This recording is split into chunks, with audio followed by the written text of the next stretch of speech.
주셨고 우리 때문에 고통 당하셨네.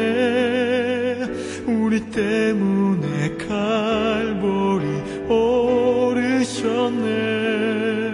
무지한 우리 때문에. 출애굽기 3장 말씀을 보면 하나님께서 모세를 부르시는 장면이 나오고 있습니다.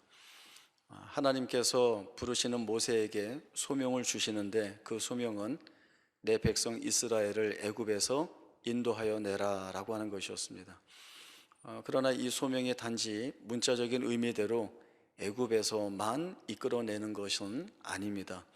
하나님이 내 백성을 애굽에서 이끌어내라 라고 하신 그 소명에 담겨있는 본질적인 내용은 애굽에서 이끌어내어 하나님이 주시기로 약속한 가나안 땅으로 인도하고, 그리고 그 땅에서 하나님의 통치를 받으며 하나님의 백성답게 살아가는 이 모든 과정들을 다 포함하고 있는 것입니다. 이스라엘 백성들이 하나님의 통치를 받는 백성이 되고자 하면 제일 먼저 해야 하는 것이 하나님의 말씀에 순종해야 하는 것입니다. 하나님 말씀에 순종해야 한다라고 하는 것은 아무리 강조하고 강조해도 지나치지 않습니다. 왜냐하면 이스라엘 백성들에게 하나님께서 늘 이 말씀을 주셨기 때문입니다. 이스라엘 백성들은 하나님의 임재와 동행하심을 통하여서 또 하나님께서 그들의 여정 내내 베풀어 주신 수없이 많은 역사를 보았음에도 불구하고 하나님의 말씀에 순종하기보다는 늘 자기의 필요에 급급하여서 하나님께 원망하고 불평을 드러내는 일들이 훨씬 더 많이 있었기 때문입니다. 이스라엘 백성들이 지니고 있는 부패하고 완악한 본성은 하나님이 아닌 다른 곳으로 자신들의 필요를 채울 수만 있다면 그것이 무엇이든지 간에 쫓아가는 악한 본성을 보였습니다. 그런 차원에서 하나님께서는 자기 백성된 이스라엘 백성들을 하나님의 말씀에 순종하는 자리로, 그리고 그 자리가 가장 복된 자리라는 것을 늘 강조하여 말씀을 해주시고 계시는 것입니다.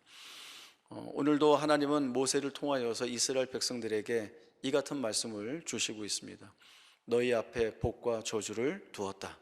너희가 내 말에 순종하면 그것이 복이 될 것이지만 내 말에 순종하지 않고 다른 우상을 쫓아간다면 너희는 저주를 받게 될 것이다 라고 하는 말씀입니다. 하나님께서 복이라고 하는 당근을 제시하면서 이스라엘 백성들의 마음을 회유하는 것도 아니고, 또 저주라고 하는 단어를 언급하시면서 이스라엘 백성들을 겁을 주어 강제로 자기에게로 끌고 오시고자 하신 것도 아닙니다.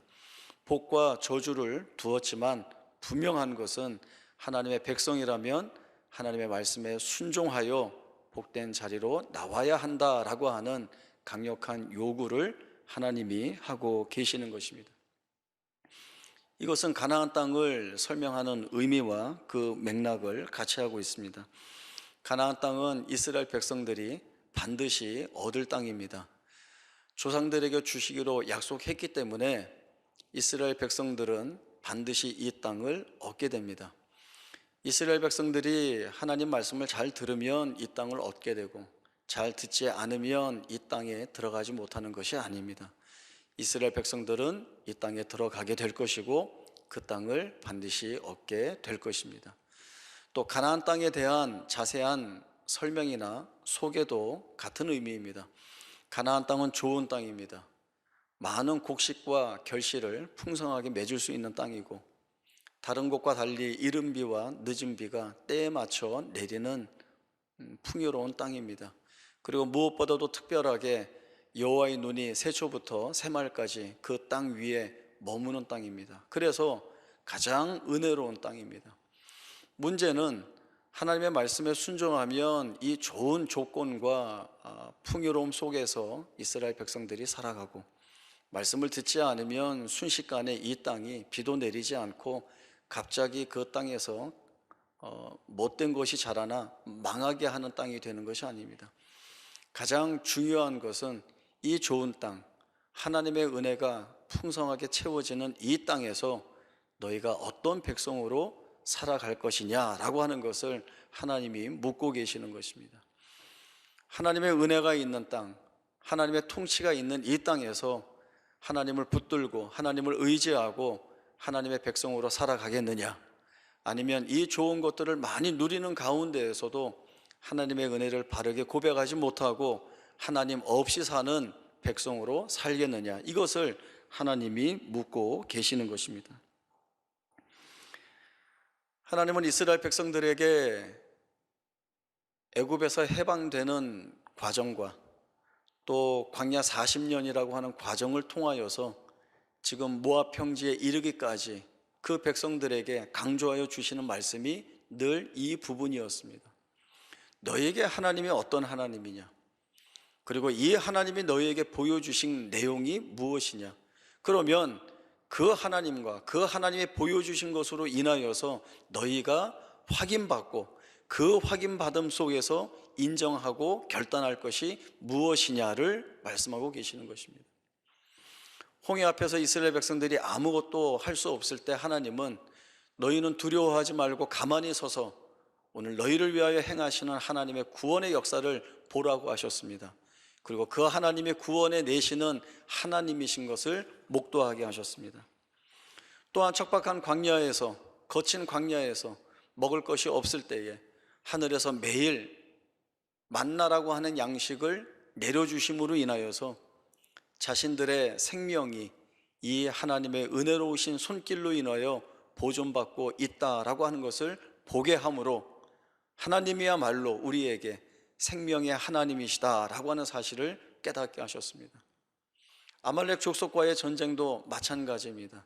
이길 수 없는 자들과 전쟁을 해야 하는데 이 이스라엘 백성들은 세상이 하지 않는 방식의 전쟁을 했습니다. 모세가 손을 들면 이스라엘 백성들이 승기를 잡고 모세의 손이 내려가면 아말렉 족속이 승기를 잡는 그런 이상하고 희한한 전쟁을 경험하게 됩니다. 모세의 손이 끝까지 내려가지 않음으로 인하여서 승리한 이스라엘 백성들에게 하나님은 이스라엘 백성들을 대신하여 싸우시는 하나님이시고 그 하나님이 취하신 승리를 자기 백성에게 주시는 하나님이시다라고 하는 걸 보게 하셨습니다. 이 아말렉 족속과의 전쟁사를 기록하여서 여호수아의 귀에 외워 들리라 라고 하는 명령을 주신 것은 이같이 일하시고 역사하시는 하나님을 잊지 말아라, 망각하지 말아라 라고 하는 그러한 가르침을 주시기 위해서입니다. 이러한 하나님의 인도하심은 광야 40년에만 제한되는 것이 아니라 가나안 땅에서도 마찬가지여야 합니다.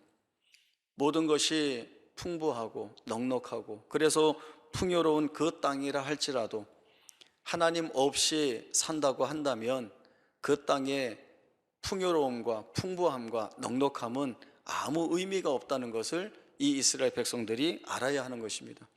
그리고 자기들이 누리는 모든 것이 하나님으로부터 주어졌다라고 하는 이 사실을 인정하지 않는 순간 자신들의 손에 붙잡고 있는 그 모든 풍요와 부요함은 오히려 자신들을 망치는 저주의 내용이 된다는 사실 또한 알아야 하는 것입니다. 모세가 끊임없이 이스라엘 백성들에게 경고한 것이 바로 이 내용입니다. 너희가 얻은 모든 것을 내 힘과 능력으로 얻었다고 하지 마라. 그건 너희가 스스로 얻은 것 아니다. 하나님이 주신 것이다. 그러니 너희의 날들을 하나님께 맡기고 하나님의 은혜를 구하며 사는 백성들이 되어야 된다라고 하는 말씀을 전하는 것입니다.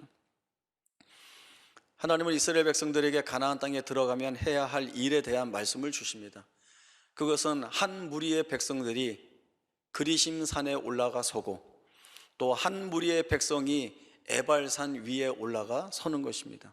그리고 하나님이 주신 말씀을 번갈아가며 외치는 것입니다. 그리심 산에서는 하나님이 베풀어 주시는 축복의 말씀을, 에발산에서는 하나님이 행하실 저주의 내용을 서로 번갈아가며 말하면서 자신들이 어떤 결정을 내려야 하는지에 대한 분별을 갖게 하는 것입니다. 하나님이 베풀어 주시는 축복과 하나님의 행하실 저주를 자신들의 입으로 번갈아가며 서로 이야기하게 하는 것은 하나님이 분명하게 행하실 그 일들에 대한 진지함과 진중함과 그리고 자신들이 어떠한 선택을 가져야 하고 그리고 어떤 결정을 가지고 살아야 하는지에 대한 분명한 내용을 보여주시는 자리가 되기 위해서 그렇게 요구하고 계십니다. 하나님의 심정은 복과 저주를 두었지만 저주의 자리에 가라 라고 하는 것 절대 없습니다.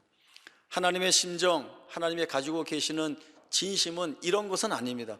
복과 저주를 너희 앞에 두었다. 너희가 무엇을 선택하든 나는 상관없다. 그러나 선택에 대한 책임은 져라. 내 말 들으면 복을 받겠지만 듣지 않으면 저주를 받는다. 절대 이런 내용의 말씀이 아닙니다. 하나님은 복과 저주를 두었지만 하나님이 자기 백성인 이스라엘 백성들에게 원하시는 것은 너희는 내 말에 순종하여 그것이 복이 되는 자리임을 알고 그 자리에 반드시 나와서 서야 한다라고 하는 것입니다. 이러한 강력한 요청을 하시면서 저주를 두는 것은 하나님이 주시는 복이라고 하는 것을 가장 극명하게 대비하는 저주를 드러냄으로 인하여서 오히려 하나님이 오라고 하시는 복된 자리를 더욱더 두드러지게 드러내시려고 하시는 하나님의 마음이 이 안에 담겨 있는 것입니다.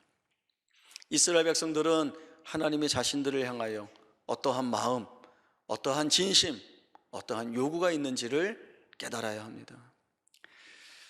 한 방송국 기자가 올림픽을 앞두고 훈련하고 있는 선수촌에 찾아갔습니다. 그곳에서 레슬링 국가대표 선수들을 만났는데요. 좋은 성적을 내기 위해서 매일매일 땀 흘리고 훈련하는 이 선수들을 동행 취재했습니다. 훈련하는 양이 일반인 우리가 상상할 수 없을 정도의 정말 많은 훈련을 하고 있었습니다. 오전에 일어나서 몸풀기부터가 대단히 어려운 과정들을 거쳐야 하고 또 중간에 레슬링 기술을 배워야 하고 또 근육과 근력을 늘리기 위해서 벤치프레스 등 여러 가지 어려운 훈련들을 많이 합니다. 그런데 그 여러 선수들이 모여서 훈련하는 그 모습 중에 흥미로운 장면이 하나 있었습니다. 그 선수들 사이를 대걸레를 들고 다니는 사람이 하나 있었습니다. 이 사람이 뭘 하는가 하면 선수들이 비 오듯 흘리는 땀을 닦고 있는 것입니다. 얼마나 괴롭게 얼마나 열심히 훈련을 하는지 땀이 비 오듯이 흘러내리고 그것을 닦아내지 않으면 매트에서 훈련할 수 없을 정도로 그렇게 열심히 하고 있었습니다. 기자가 한 선수에게 물었습니다. 오늘 방송 나가니까 평소보다 더 많이 훈련하시는 거죠? 라고 했더니 이 선수가 오늘 방송 나간다고 감독님이 평소보다 훈련을 덜 하라고 하셨습니다. 이렇게 얘기를 하는 거예요. 그럼 평소에 감독님은 어떻게 하십니까?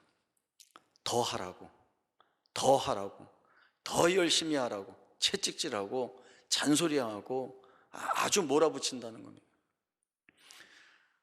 감독이 시합에 직접 나가지도 않는 것이고 또 감독이 금메달을 위해서 하지 않는 건데 왜 선수들에게 이렇게 질책하면서 몰아붙이겠습니까? 또 나태해 있는 선수들을 따로 불러서 혼내고 열심히 하라는 독촉을 하겠습니까? 그것은 사랑하는 제자 선수들이 좋은 성적을 낼 수 있도록 그 선수를 위해서 돕고 있는 것이죠. 이 감독이 선수들에게 부담 주지 않으려고 내가 너무 잔소리하면 너희 마음 상하니까 난 상관하지 않을게, 너희끼리 알아서 훈련하고 시간 되면 불 끄고 가라, 이렇게 하면 선수들이 아, 감독님이 우리를 존중해 주시는구나 이렇게 생각하겠습니까? 그렇지 않습니다. 감독이 뭐라고 나무라고 다그치고 질책을 하고 더 열심히 하라고 몰아붙여도 자기를 위해서 그런다라고 하는 것을 이 선수들이 알게 되면 그 속에서도 더 열심히 훈련하는 마음을 갖게 되는 것입니다. 하나님이 이스라엘 백성들에게 이러한 마음으로 강조하고 질책하고 계십니다. 이스라엘 백성들은 가나안 땅을 차지하는 것으로 그들의 삶이 끝나는 것이 아닙니다. 오히려 가나안 땅을 차지하고 나서가 새로운 시작점에 서게 되는 것입니다. 하나님이 주신 땅에서 하나님의 통치 안에서 하나님의 백성답게 살아야 하는 것입니다. 세상과 구별된 삶을 살아야 합니다. 세상은 하나님 없이 자기들이 생각하는 가치와 진리를 쫓는데 하나님을 붙들고 그 하나님으로 인하여서 붙들고 있는 가치와 진리가 무엇인지를 드러내 보여주는 증인으로서의 삶, 통로로서의 삶을 이 이스라엘 백성들이 살아내야 하는 것입니다. 이스라엘 백성들이 가나안 땅이 가지고 있는 풍요와 번영에만 매여 있고, 그리고 이 땅에서 잘 먹고 잘 사는 것 외에는 다른 소원이 없다라고 한다면 이들은 하나님이 주시는 가나안 땅이 가지고 있는 이유와 목적을 다 놓치고 마는 것입니다. 하나님으로 인하여 사는 삶이 무엇인가? 내 삶의 전 영역에서 하나님을 고백하고 사는 삶, 또 내 삶의 모든 결과들을 만들어내실 하나님께 모든 것들을 맡기는 삶, 하나님의 모든 인도하심이 선하실 것이다 라고 하는 이 믿음을 가지고 자기의 삶을 살아내는 삶, 그것이 바로 하나님의 통치를 인정하고 그 하나님의 통치 가운데에서 사는 사람의 고백이 될 수 있는 것입니다. 시편 23편은 평생 신실하게 인도해 오신 하나님 앞에 기도하는, 그리고 찬송하는 다윗의 고백입니다. 다윗의 고백을 보면 그 어디에도 자기 자신을 드러내는 표현은 단 한 군데도 없습니다. 내가 이렇게 잘났습니다, 내가 이러한 업적을 이루었습니다, 이런 부분은 단 한 군데도 없고 모든 고백 안에 하나님의 신실하신 은혜와 인도하심을 담아두고 있습니다. 여호와가 나의 목자가 되시기 때문에 내가 부족함이 없었습니다. 내가 사막의 음침한 골짜기를 다니고 해를 두려워하지 않을 수 있었던 것은 하나님께서 나와 함께 하셨기 때문입니다. 주께서 내 원수의 목전에서 내게 상을 차려주시고 내 머리에 기름을 발아 주셨기 때문에 내 잔이 넘칠 수 있었습니다 라고 하는 고백을 그가 하고 있습니다. 오늘 신명기의 말씀으로 보면 하나님의 말씀에 순종하는 것이 복이 되어서 자기 자신을 하나님 앞에 바르게 세운 한 사람의 신실한 모습을 우리가 보게 됩니다. 가장 복된 자리는 하나님 말씀에 순종하여서 그 하나님과 더불어 살아가는 인생입니다.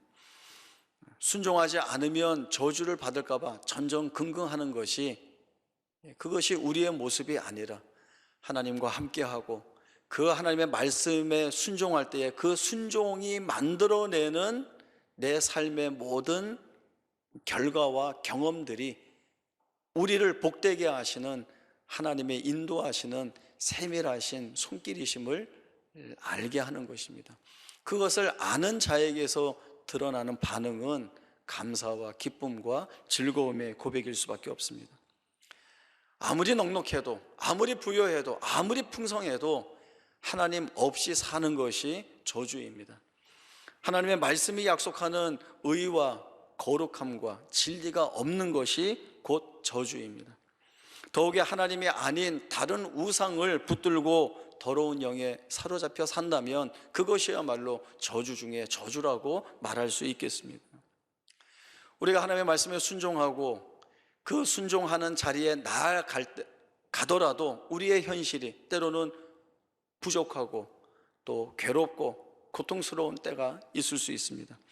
그러나 그 자리에서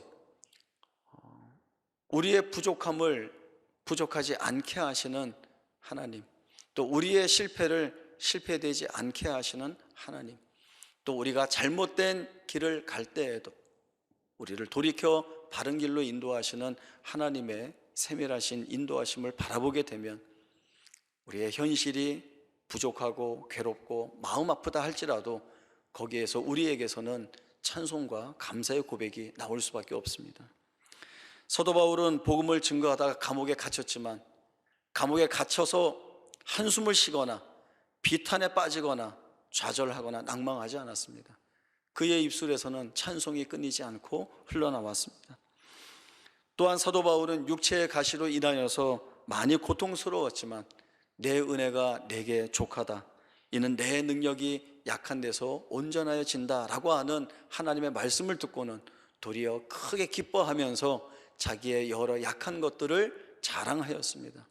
하나님이 이 약한 것들을 통하여서 더욱 크게 일하시는 능력을 부어주신다는 사실들을 보았을 때 여전히 감옥에 갇혀 있기도 하고 여전히 육체의 가시로 인하여서 고통스럽지만 그에게서 드러나는 고백은 기쁨이었고 그리고 감사의 내용이었습니다. 아무리 많이 누리고 손에 많이 쥐고 살아도 하나님이 없으면 바로 거기가 지옥입니다. 아무리 많이 가지고 있어도 하나님이 없으면 매 순간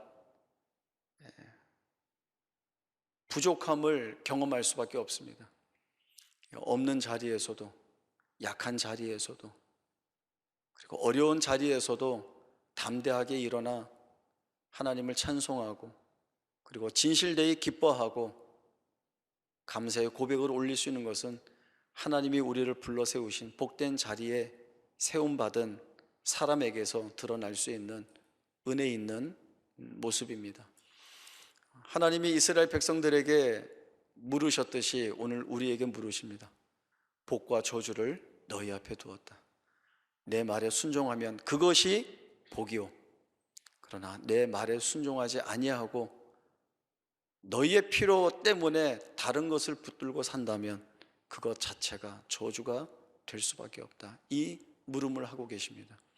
여러분, 무엇을 택하고 어떤 결단을 하시겠습니까? 하나님께 매여 있는 것이 우리에게 복입니다. 이것이 복됨을 알고 그 하나님이 우리 안에서 이루어내실 일들을 기대하고 또 그렇게 기대하면서 경험해낸 것들을 하나님 앞에 바르게 고백되어 올리는 것, 이 찬송이 하나님께 영광이 되고 우리를 영광에 찬송되게 합니다. 이 자리로 함께 나아가 부요한 믿음의 고백들을 갖는 저희 모두가 될 수 있기를 바랍니다. 기도하겠습니다. 하나님 아버지, 은혜를 감사합니다. 복과 저주를 우리 앞에 두시고 하나님은 가장 복된 자리로 나올 것을 우리에게 강력하게 요청하십니다. 주님의 말씀이 오늘 우리 마음속에 가득 채워졌습니다.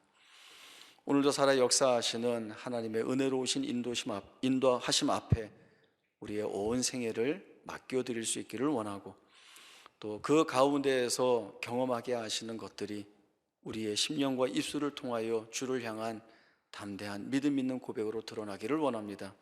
우리와 함께하여 주시고 우리에게서 베풀어 주시는 은혜를 쫓아 하나님의 영광의 찬송이 되는 삶을 살아낼 수 있는 우리 모두가 되게 하여 주옵소서.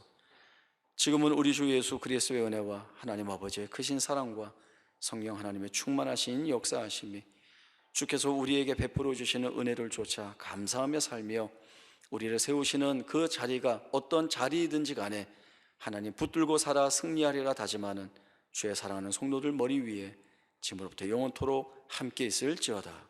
아멘.